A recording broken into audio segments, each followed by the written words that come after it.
जय हिंद स्टूडेंट्स। तो हम पढ़ रहे थे chapter number 8 the southern plateaus. तो हमने द साउदर्न प्लेट्यूज़ के बारे में कुछ चीज़ें जान ली थी, उसके लोकेशन के बारे में। साउदर्न प्लेट्यूज़ को किन दो पार्ट्स में डिवाइड कर सकते हैं, उन दो पार्ट्स के बारे में हमने पढ़ लिया था। तो आज हम थोड़े से डिटेल में पढ़ेंगे उनके बारे में। तो हम देखते हैं, ये हमारा सेकेंड पार्ट है इस चैप्टर का। पहले पार्ट का अगर अभी तक आपने वीडियो नहीं देखा है तो आप उसका लिंक इसी ग्रुप में होगा, इसी आपके स्कूल व्हाट्सएप ग्रुप में होगा, उसमें आप जाके उसका लिंक पे आप जाके उसको देख सकते हैं, ठीक है। और अगर आप पहला वीडियो नहीं देखेंगे तो आपको दूसरा वीडियो भी कुछ ख़ास अच्छे से समझ में नहीं आएगा। तो मेरी आपसे यही रिक्वेस्ट है कि आप जाके पहला वीडियो देखिए, अगर आपने नहीं देखा हो तो फिर दूसरा वीडियो देखिए, ठीक है। और जो बच्चे पहला वीडियो देख चुके हैं वो तो आज यहाँ से स्टार्ट कर सकते हैं देखना। तो हम देखते हैं the Malwa plateau. The Malwa plateau is the north western part of the central highlands. तो जो मालवा प्लेट्यू है वो नॉर्थ वेस्टर्न, अब नॉर्थ वेस्टर्न किस तरफ होगा, कौन से डायरेक्शन में होगा, ये मुझे लगता है कि आपको बताने की ज़रूरत नहीं है, क्योंकि बहुत अच्छे से डायरेक्शन आपको पहले के चैप्टर्स में पढ़ाया गया है। और अगर अभी भी आपको डायरेक्शन नहीं समझ में आता, नॉर्थ ईस्ट वेस्ट साउथ और बाकी उसके साथ नॉर्थ ईस्टर्न और ये सारी डायरेक्शन आपको समझने में प्रॉब्लम होती है, तो आप कमेंट करके मुझसे पूछ सकते हैं और मैं आपको दोबारा बताऊंगा डायरेक्शन को पहचानने का तरीका। तो जो दो मालवा प्लेट्यू है बच्चों, वो नॉर्थ वेस्टर्न पार्ट में है सेंट्रल हाईलैंड के। It is bounded by the Aravalli hills in the north west and the Vindhya range in the south. तो ये घिरा हुआ है अरावली हिल्स से।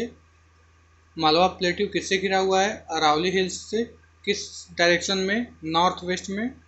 साथ में विंड रेंज से भी ये घिरा हुआ है, किस डायरेक्शन में? साउथ में, ठीक है। तो आप समझ रहे हैं डायरेक्शन का कितनी इंपॉर्टेंस है, बार बार डायरेक्शन आ रहा है। तो फिर से मैं आपसे पूछ लेता हूँ कि अगर आपको डायरेक्शन अभी भी नहीं समझ में आया है और डायरेक्शन में कोई प्रॉब्लम हो, प्लीज़ प्लीज़ प्लीज़ कमेंट करिए या अपने स्कूल के व्हाट्सएप नंबर में आप भी उसमें पूछ सकते हैं। लेकिन आपको डायरेक्शन समझना ही पड़ेगा, बिना उसके आपको कुछ खास समझ में नहीं आने वाला। आगे देखते हैं। This region is rich in black soil. तो ये जो रीजन है मालवा प्लेट्यू का, इसमें काली मिट्टी ब्लैक सॉयल पाई जाती है। Which is good for growing cotton and oil seeds. और ब्लैक सॉयल किस लिए जानी जाती है? तो ब्लैक सॉयल स्पेशली ग्रो करने के लिए, कॉटन और ऑयल सीड्स के लिए स्पेशली जानी जाती है, ठीक है बच्चों। आगे देखते हैं। Many rivers flowing in this area like Chambal, Betwa, Son. बहुत सारी नदियाँ, रिवर्स इस एरिया से, इस रीजन में फ्लो करती हैं, बहती हैं। और कौन सी वो कुछ इंपॉर्टेंट नदियाँ हैं, जैसे चंबल, बेतवा और सोन। चंबल, बेतवा और सोन, ये रिवर्स के नेम्स हैं जो फ्लो करती हैं, बहती हैं किस दिशा में? नॉर्थवर्ड्स, नॉर्थ की दिशा में। And join the Yamuna and Ganga. तो चंबल, बेतवा और सोन ये रिवर्स बह के नॉर्थ साइड में अपने ज्वाइन कर लेती हैं यमुना और गंगा जैसी बड़ी रिवर्स को। ओके बच्चों, अब आगे हम देखते हैं द छोटा नागपुर प्लेट्यू के बारे में। तो द छोटा Nagpur plateau is a north eastern part of the central highlands. तो जो छोटा नागपुर प्लेट्यू है वो नॉर्थ ईस्टर्न पार्ट में है सेंट्रल हाईलैंड के, या सेंट्रल हाईलैंड के नॉर्थ ईस्टर्न पार्ट को हम कह सकते हैं छोटा Nagpur plateau. This part of the plateau is rich in minerals like coal, iron, mica, manganese, bauxite and many more. तो ये जो छोटा नागपुर प्लेट्यू है, ये मिनरल्स के दृष्टिकोण से, मिनरल्स यहाँ बहुत सारे पाए जाते हैं। तो मिनरल्स की वजह से ये बहुत इंपॉर्टेंट प्लेट्यू है। क्यों?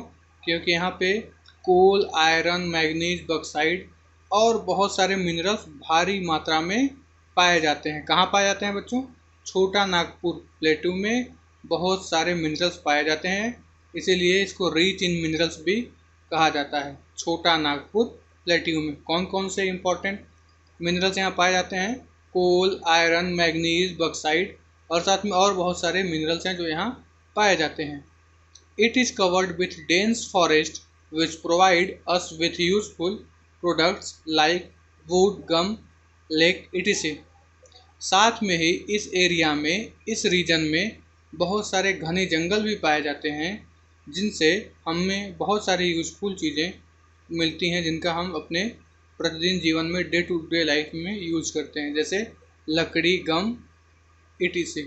ठीक बच्चों, तो आप ये समझ गए होंगे मालवा प्लेट्यू और द छोटा नागपुर प्लेट्यू को आप अच्छे से समझ गए होंगे। और अपने नेक्स्ट वीडियो में हम देखेंगे द डेक्कन प्लेट्यू के बारे में।